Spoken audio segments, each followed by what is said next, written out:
in living with no rent protection. 21,000 units. This is how the story ends.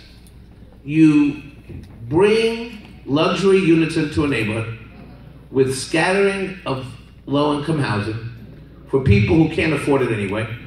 And then what happens is the senior citizen in the soft side gets a call from the landlord and says, I have to raise your rent from $500 to $2,500, and you have to leave. Now I'm gonna get everybody evicted, these 50,000 folks, push them out, and then I'm gonna get to have my soft sites.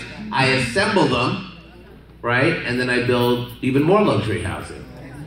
So suddenly, communities like the one we're in today will look very different in 5 to 10 years. And we can't let that happen. It is time.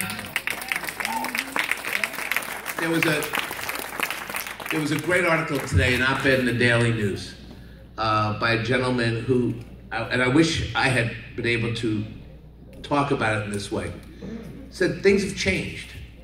They have been building affordable, unaffordable housing for a very long time. And neighborhoods are being cleared out, and it's time to stop it because we have to demand more. It is not enough for this administration to build the same housing that the last administration built. We have to be better than that. We have to be better. So part of what I'm here to tell you is that some people have said, why is the city controller getting involved in this? This is not his thing. This isn't an audit. But I'm involved in it, one, because I was a borough president, so I know about land use and zoning. And at the end of the day, if the city watchdog can't watch out for the people in the community, then we have a problem here. And I'm not going to shut my mouth. I'm going to speak truth to power because it's time somebody did about this zoning. Now, I support the mayor's goal. We have to build affordable housing.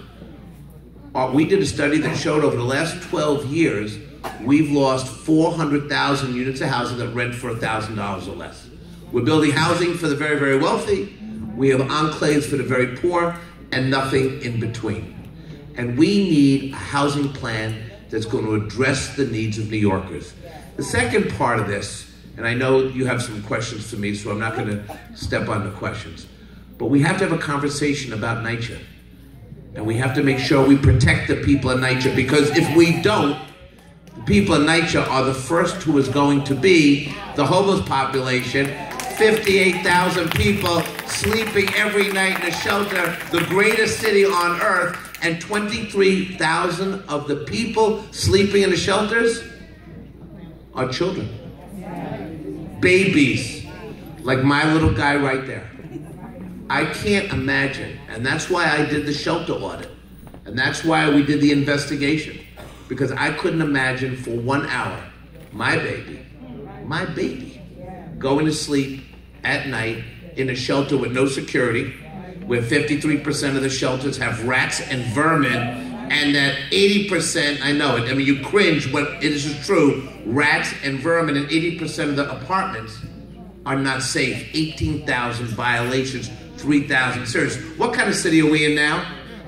We have come a long way, but we now have to have everyone benefit from the great resurgence economically in this city. It starts at the bottom, and then we have to go up.